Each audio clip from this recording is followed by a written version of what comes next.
मैं अलस्तर बोदरा, गांव खूंटी जिला के मुरू प्रखंड अंतर्गत डुडरी मेरा गांव हुआ, रेवेन्यू विलेज।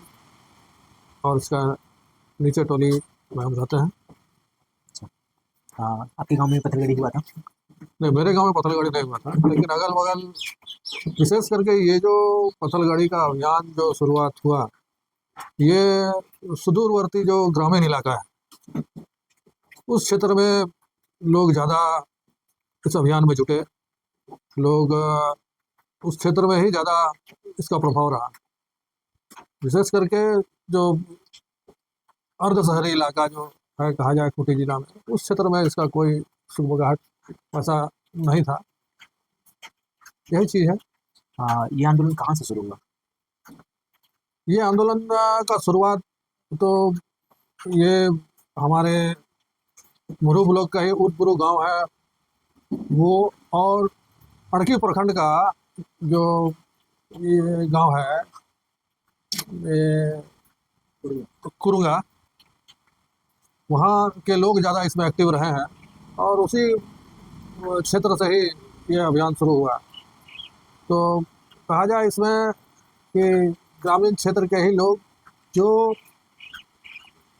गुजरात का कोई क्या केसरी है, कुंवर केसरी वगैरह या फिर कौन है, उनके यहाँ ये लोग जा करके वहाँ से ये लोग ज्ञान हासिल करके आए। अब ये ज्ञान कैसा था क्या था तो वही लोग जाने, लेकिन वहाँ से आने के बाद ये लोग ये अभियान को शुरुआत किए। और यहाँ उस अभियान में तरह तरह का विचार सामने आया। ऐसा नहीं कि कोई स्पेसिफिक कि भाई हमारा संस्कृति ये कहता है पत्थल गाड़ना, वो हमारा संस्कृति है, लेकिन इसके अलावा और भी बातें जो इसके साथ लोग करने लगे, वो सब बात हमको लगता है कि गांव समाज के हित के लिए ठीक नहीं रहा। लेकिन जब लोगों का जुटान हुआ और जुटान के बाद जो वो लोग बात को रखे लोगों के सामने, तो कहीं नहीं कि कहीं लोगों को उकसा करके, लोगों का भावना को भड़का करके लोग एक अभियान चलाया। और इसमें जो भी लीडरशिप रहा वो सब बाहर के थे। गांव के कुछ कुछ लोग थे जो क्षेत्रीय स्तर पर मीटिंग का आयोजन या लोगों को जोड़ने का, जुटाने का, मतलब इस अभियान को फैलाने का वो लोग काम किया यहाँ का लोग, लेकिन उनको ज्ञान देना, बुद्धि देना, उनका मास्टरमाइंड जो था सब बाहर का लोग। जैसे विजय कुजो जमशेदपुर का, कृष्णा हफ्ता जमशेदपुर का, बबीता बेलोसा, बबीता कच्छप, वो भी रांची की तरफ की थी। तो ऐसे ऐसे लोग आकर के यहाँ लोगों को क्या कहें, उकसाए और उसके बाद ये सब अभियान जोर पकड़ा। कहीं ना कहीं देखिए, इस अभियान से कहा जाए एक तरह से जागरूकता तो बढ़ी। जो संवैधानिक अधिकार है उन बातों को सामने लाने का काम किया लोग। लेकिन कुछ बातें ऐसी थी, कुछ नहीं बहुत कुछ बातें ऐसी थी जो आदिवासी हित के लिए, क्षेत्रीय हित के लिए और इस क्षेत्र का जो व्यवस्था है उस व्यवस्था के विपरीत लोग विचार डालने का काम किया। जो आदिवासी समाज के लिए, विशेष करके खूंटी जिला में जो मुंडा लोग का जो रहन सहन है, जो व्यवस्था है, जो परंपरा, जो संस्कृति है, वो प्रभावित हुआ और अस्त व्यस्त हुआ कहा जाए। इसमें इन लोग का मनोबल तब बढ़ा जब खूंटी प्रखंड का कांकी गांव है, जो कांकी गांव में वहाँ के लोग अवैध जो उत्खनन वगैरह या वन का कटाई हो रहा था, उसको लेकर के वो लोग बैरिकेड वगैरह लगाया था। तो उसमें जब शिकायत वगैरह लोग किया, शिकायत करने के बाद पुलिस प्रशासन के लोग गए वहाँ, तो उनको रात भर डिटेन करके रख दिया गया। और उनके डिटेन करने से जो एक माहौल बना कि भाई देखिए ग्राम सभा का ताकत, हम रात भर वरीय अधिकारियों को, विशेष करके पुलिस के डीआईजी लेवल के अधिकारी तक आए थे उस दिन, और वहाँ उनको डिटेन करके रखना एक तरह से लोगों में उबाल पैदा किया। लोगों में ये लगने लगा कि हाँ, ये जो विचारधारा यहाँ फैलाया जा रहा है, ये जो लोग हैं जो इस तरह का विचार यहाँ दे रहे हैं, तो इनके साथ जुड़ करके अगर हम काम करेंगे या इनके साथ जुड़ करके हम चलेंगे तो हमारा जो गांव का स्वशासन अधिकार है, गांव का जो हमारा ताकत है, वो और मजबूत होगा। यही सोच था और इसी सोच के चलते यह अभियान फैला, लोगों का जुड़ाव हुआ। लेकिन बाद में ये लोग मतलब असंवैधानिक, गैर कानूनी जो विषयों को इसमें डालने का काम किया, जैसे अपना मुद्रा, अपना बैंक, सरकारी स्कूल में पढ़ाई नहीं, अपना स्कूल होगा, हम सरकारी योजना नहीं लेंगे, जो भी आधार कार्ड है, वोटर कार्ड है, या जो भी सरकारी दस्तावेज है, उन सारे दस्तावेजों का हमको कोई ज़रूरत नहीं, उनको जलाने लगे। तो ये सब चीज़ जो है ये बहुत गलत हुआ और इससे लोगों को झेलना पड़ा बाद में। और ये सब तो एकदम ही कहा जाए गैर कानूनी था, जो इनके माध्यम से नहीं किया जाना चाहिए था। जबकि ये लोग पढ़े लिखे लोग हैं, चाहे वो विजय कुजूर हो, कृष्णा हादा हो या बिलो, सब अभी तक अच्छा पढ़े लिखे लोग हैं और उनका इतना संकुचित, इतना छोटा दिमाग, तो ये लोग इन सब चीज़ों को लोगों के मन में डाल करके अपना उनको सीधा करना चाहें। हमको लगता है कि ये लोग सही में आदिवासी उत्थान इनका सोच नहीं था।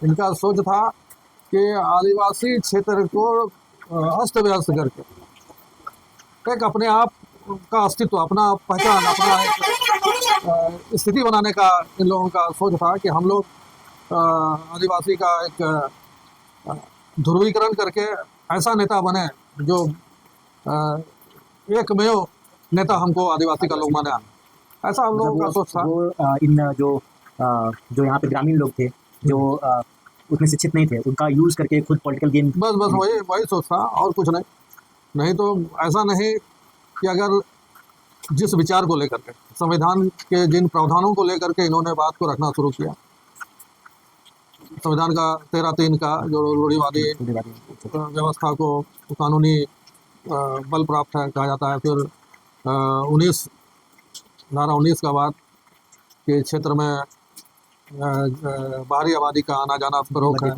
वर्जित है वगैरह, सब अच्छी बात थी। लेकिन इसका वो लोग गलत फायदा उठाया, क्षेत्र के लोगों का भावनात्मक शोषण किया कहा जाए। और जो मुंडा समाज में या मुंडा क्षेत्र में जो एक व्यवस्थागत मजबूती था, वो छिन भिन हो गया। ये तो इतिहास से हमको पता चलता है कि मुंडा जनजाति जो है, मुंडा आदिवासी जो है, वही इस देश का प्रथम नागरिक है, प्रथम वासी है।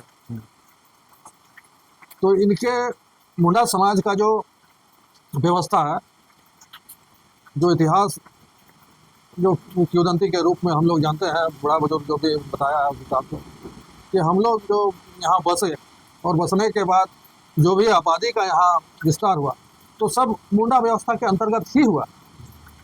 अब उस व्यवस्था को गलत दिशा दे करके लोग अपना राजनीतिक या आर्थिक या जो भी फायदा कहा जाए उस तरह का फायदा उठाना चाहे, तो ये गलत बात है। उसी का परिणाम ये निकला कि बाद में सरकार को दबाना पड़ा, ताकि ये लोग इतना, इन लोगों को उग्र कर दिया गया था कि किसी को भी नहीं समझ रहे थे। नहीं तो इतना बड़ा घटना, घाघरा वाला जो घटना हुआ, ये घटना होता नहीं। ये सब लोगों को भड़का करके। घटना क्या है? वहाँ ये लोग मीटिंग कर रहा था, उसके बाद कहा जाए पुलिस मीटिंग का निगरानी करने गए थे, तो वहाँ लोग भड़क गए, तो लोग को दौड़ाने लगे तो इधर लोग भाग के आया, अनिगड़ा होकर के, घाघरा होकर अनिगड़ा इधर कड़िया मुंडा के आवाज़ होते हुए। तो कड़िया मुंडा के आवाज़ में घुस करके वहाँ मारपीट, तोड़ फोड़, एक उनका अंगरक्षक को भी किडनैप कर लिया था लोग। हाँ, तो बताइए, इस तरह का तो नहीं होना चाहिए ना।